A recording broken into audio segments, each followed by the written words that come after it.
A gente na vida tem momentos de alegria, de tristeza, todo mundo, eu falo, né? Todo mundo tem sua cota de alegria e tem sua cota de tristeza, de desafios, de superações nessa vida, né? E qual foi o momento agora mais desafiador que você teve assim na história da sua vida e que te consumiu assim de uma forma em que a força da coragem fez diferença para lidar com isso? Bom, eu tive dois. Um deles foi diante do primeiro emprego que eu gostei depois de formado. Porque eu sou engenheiro que não tinha lá muita vontade de continuar sendo engenheiro e passei por alguns empregos em áreas financeiras e administrativas até uma hora que eu me encontrei.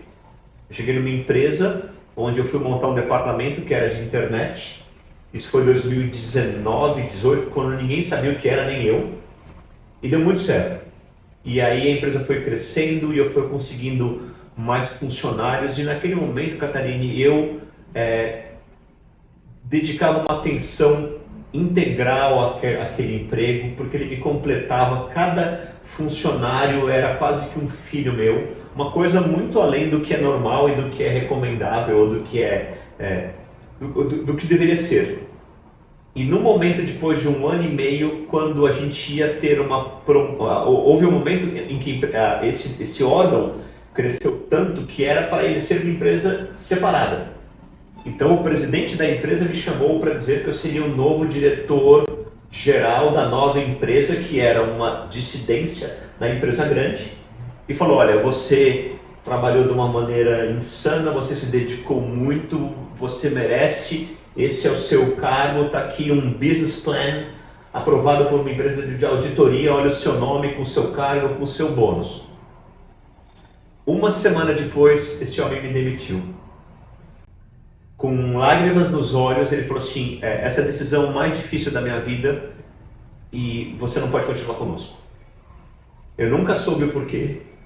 Ele não deixou eu voltar para minha sala para me despedir das pessoas. Eu tive uma saída da empresa acompanhado. E aquele foi o momento profissional mais difícil da minha vida, porque tudo que eu fiz para merecer aquele cargo foi questionado com a quebra do meu sonho e com a quebra da minha carreira. Foi um momento terrível. Foi um momento onde eu só não tirei a minha vida, porque eu acho que a vida é feita de propósitos e ciclos de renovação. Porque aquela foi a quebra mais abrupta que eu tive em relação a me tiraram o brinquedo, me tiraram o sonho, destruíram com a minha carreira. E você se esforçou tanto, né? E eu demorei bons meses para voltar a viver. Eu tive uma tristeza absoluta, uma vontade de não fazer mais nada, claro, uma depressão, mas eu não procurei um tratamento porque era muito claro para mim o motivo daquilo lá. E eu demorei meses e meses para conseguir pensar em procurar um novo emprego. Para não deixar vocês muito curiosos, nem você, o que foi me dito depois de anos é que havia uma rede de corrupção interna e eu, no meu novo cargo, eu saberia do que estava acontecendo, porque não seria inevitável. E eles achavam que eu era a única pessoa incorruptível, a única pessoa que jamais aceitaria dinheiro. E eu contaria isso para os diretores ou para os acionistas. Então eu fui demitido por ser uma pessoa boa demais para uma empresa que não era legal. Ou por pessoas que estavam por trás de uma empresa. Sim, que na verdade é isso, né? O coração da empresa, o DNA dela são as pessoas que estão lá porque eles fazem a empresa ser legal ou não, boa ou não, próspera ou não. Bom, profissionalmente este foi o momento. E pessoalmente eu tive a morte do meu pai. E na verdade foi uma coisa triste, porque foi no dia que eu procurei para dizer para ele que eu queria migrar para um novo trabalho. Eu queria novamente mudar o meu ciclo e começar algo novo, algo que eu nunca tinha feito. Mas eu, como filho único, que fui criado de um modo centralista por ele, apesar das minhas voadas, eu achava que eu precisava dizer para ele o que eu queria. E no momento que eu fui até a casa dele para dizer isso para ele, encontrei meu pai morto na cozinha, vítima de um infarto fulminante. Ou seja, nem mesmo havia uma doença ou algo que me fazia crer que aquele momento poderia acontecer. E aquele é o momento onde eu percebi que dali para diante a decisão era minha. Eu não tinha mais a figura paterna para eventualmente apoiar ou me criticar. Eu estava com o meu livre-arbítrio. Eu precisava interpretar a morte dele de alguma maneira. Ou com, não, você não pode seguir e fazer o que você quiser, porque eu não te aprovei. Ou não há mais a figura paterna autoritária e centralizadora e você pode então fazer o que você quer. E graças a Deus eu migrei para a segunda etapa e aí eu dei vazão a essa minha nova carreira que começou há 10 anos, mas com esse momento forte de ruptura e de dor e momento inesperado. Olha, eu acho que essa situação é tão desafiadora que eu precisei dar uma respirada funda aqui enquanto você falava, porque mais uma vez, né, são estereótipos. A gente acha que você é bravo, você tem coragem, então por você ser assim, determinado, você consegue tudo o que você quer. E às vezes a bravura, ela não está ali para você conquistar as coisas da forma como você quer, mas também para aprender a aceitar os acontecimentos da vida que não são necessariamente sempre como a gente quer, né? E aí, nesse momento, a gente consegue voltar a viver, né, no caso da empresa que te demitiu, no momento que você se esforçou, colocou você no topo, puxou o seu tapete, né, colocou você lá no alto da montanha e logo quando você estava lá, que você ia sentar na cadeira, te puxaram, né? E nesse momento, né, com seu pai, esse rito de passagem, né, que é quando a gente perde um ente querido, uma pessoa importante na nossa vida, e aí a gente tem que usar essa força da bravura para aceitar.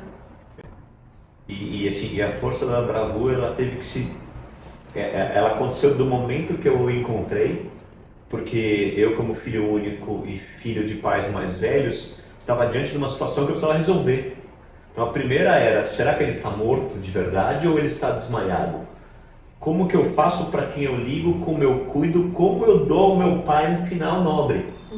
Diante do trauma de vê-lo morto.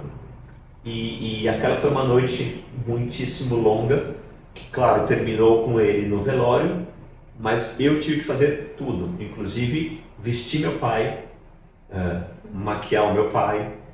Então assim, teve ainda uma última lampejo de bravura e de dedicação a ele, porque eu precisava entregá-lo para o mundo da maneira que... E mais uma vez a gente tira essa bravura do lugar daquela pessoa que briga, que vai lá e discute com todo mundo e traz para aquele lugar de uma pessoa que tem coragem, inclusive, de às vezes sair de uma briga, né? Às vezes essa pessoa é mais brava. Aquela pessoa que tem mais força, né, da bravura. Aquele momento que você tá todo mundo vulnerável e você sabe que quem está sofrendo mais, às vezes é a sua mãe ou outras pessoas que precisam mais da tua força naquele momento do que você mesmo, né? Você estava falando para mim que acabou de ler o livro do Viktor Frankl agora, Em Busca de Sentido, né?